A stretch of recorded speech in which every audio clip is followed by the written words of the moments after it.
You're listening to Mr. Credit on San Diego 1700 with local credit expert Derek Evans. Now, live in studio, Mr. Credit.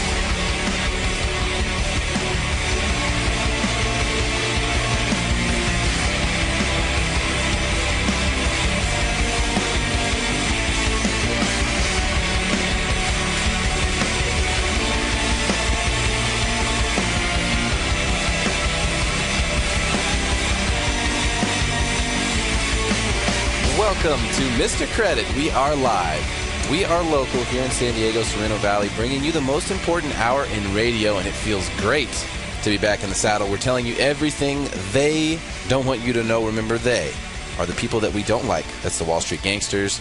That's the big government at times. That's the big banks. That's the credit bureaus. That's the media, and that's especially the debt settlement companies. Visit MrCreditRadio.com if you want to send me an email or give me a shout, or do a Facebook search for Mr. Credit, and you will find me there. Padres. Remember, you can catch all the Padres games right here on San Diego 1700. Still kicking butt and taking names. Playing tonight at 7 o'clock downtown at Petco against the Arizona Diamondbacks. So if you want to check out a game in which we should most definitely win or very disappointingly lose to the terrible Arizona Diamondbacks, I'm predicting a 7-1-ish, 7-2-ish game win for us. We've got 25 games over 500. 7-3 in our last 10 games. We've got a 5.5 game lead over San Francisco. Folks, the Padres are for real. We are for real. If you can't make it downtown, make sure you tune in right here on San Diego 1700. Save the station in your dial. Put it number 1, because you're going to want to be listening to the playoffs as they come up around the corner, and there's just no reason not to follow the Padres when they're having a season like this. We've got a very special guest in the studio today for you. Back by popular demand, Andrew Paul, our Navy SEAL and veteran loan expert. Andrew, thank you for being here, buddy. Hey, it's good to be here. Popular demand, huh? Well, I appreciate it. You know, we had a good time the last time you were on. Of course, you know, as a Navy SEAL, there's a lot of people who are interested in hearing about that. It's kind of like the secret society of, you know, super cool people. So we're always happy to have you on. I wanted to shoot some things out to you today, and just kind of get a feel for you. Obviously, you're an expert in VA loans. Which is loans for veterans mostly. Right. Active duty military also, you know. Active duty, retired, and in other certain circumstances, people can get a VA loan as well, yes.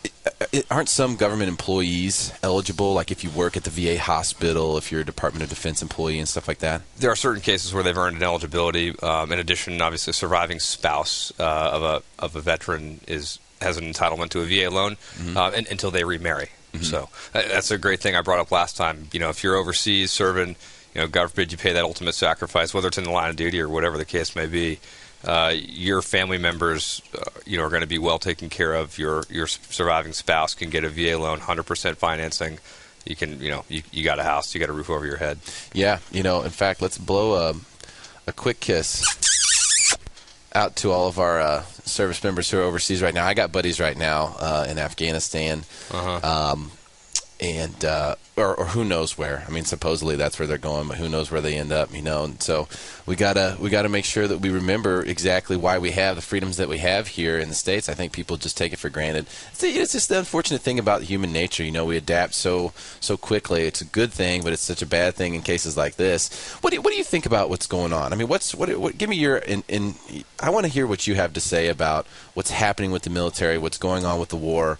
You know, from your kind of inside perspective, because you still work with the SEALs. Yeah.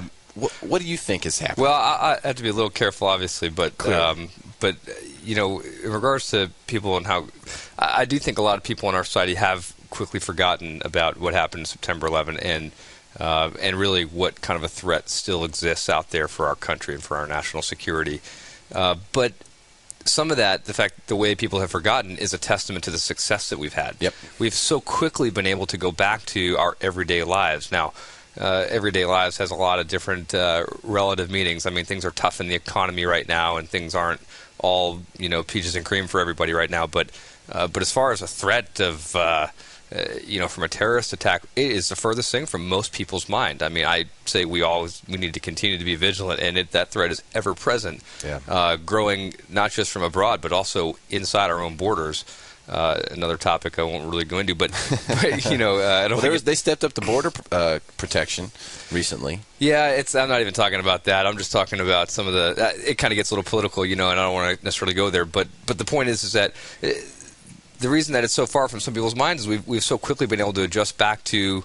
You know, buying cars and homes and going to the movies and going to Disneyland. And why not go there? Let's go there. What is it? Where is it that you don't want to go? I mean, you know, is there stepping up border security? I think that's something that needed to happen for a long time. You know, I never understood that. Why? No, not. I'm not even referring to a political comment one way or the other about border security so much as I think that there's. You know, we're a melting pot here in this country. One of the things that's the greatest thing about America is that it doesn't matter where you come from, what your religious backgrounds are, what your political backgrounds are, you have freedom here in this country. Yeah. And that's also at a cost, and that cost would be in security. I mean, you know, we've got rules about search and seizure and wiretap and things like that, but and we protect our personal civil liberties here at a cost of basically right under our noses anti-American sentiment, and I'm talking about you know, parts of our country within our cities that are operating under Sharia law. I mean, what part of the Constitution is that under? That's kind of more what I'm referring to, and that's where a threat is able to grow internally, and our own legal system allows for it because of the freedoms we allow for in this country. That's a real double-edged sword.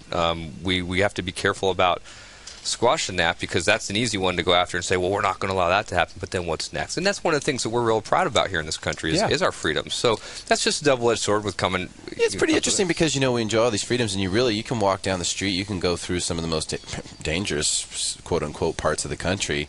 You're not going to see anyone in camouflage. I mean, you're not going to have any military members there, yet the order is pretty much exists. What do you think about that idea of having, you know, National Guard within the states? You know, actually, you know, just as a presence, maybe as a proactive way to kind of let folks know we're here. The terrorists would love nothing more than that. I mean, look at Israel. Israel is a country where there are armed guards at every airport, every major mall. When you go in, there's metal detectors. That threat is ever present. Their way of life is forever altered. And in a lot of ways, since September 11th, our way of life is forever altered, right? I mean, when you go to fly on an airplane, now when you go through TSA and baggage and checkpoints, you know, 3 ounces or less and whatever, all the things you can and can't bring out. I mean, I hate flying. You know, I got to tell you, I hate flying. Our way of life, our way of travel, and the way that we're inspected and just those types of things, the results of September 11th has forever changed things here in this country. The terrorists would love nothing more than to see our country under the grip of a police-type state where we've got, you know, soldiers in camouflage with automatic weapons on every corner. I mean, that's a win for them. Yeah. That's a win. And that's the insidious thing about terrorism. You can, through very small action, through very small numbers of people, leverage a large effect, a change in culture, a change in political decisions and outcomes. That's pretty powerful. That's really powerful. So September 11th, as much as I hate it, I you know, some people may not understand what I'm about to say, but I have to respect it. Those guys got something done, didn't they? Yeah. They really did. I mean, from a special operations perspective, they did a really good job. Yeah, I guess they did. And, you know, maybe they showed their hand too quickly, as we have since snuffed out. A lot of those guys have been captured. A lot of those guys have, you know, have been conquered. You know, so the retaliatory situation was pretty significant as well. It was, and hopefully, although I don't necessarily think that this is the case, hopefully anybody thinking about striking our country would think twice for fear of the result of what we may do. Now, the war in Afghanistan and Iraq may not be very politically popular now, but nonetheless, we definitely did some damage over there, and hopefully somebody would think twice. But the problem is that a lot of the people carrying out these actions aren't states, aren't political governments who think, what have I got to lose by doing this? Yeah. You know what I'm saying? I mean, if you're a functioning government, okay, and you think, well, if I sponsor or carry out an attack against the United States, what have I got to lose? I've got to lose my physical infrastructure, my political power, my financial strength, et cetera, et cetera. You have something to lose if we attack you. Most of the people doing these things are small rogue elements And I say small relatively, small to say the size of a government, but they still could be quite powerful, quite connected.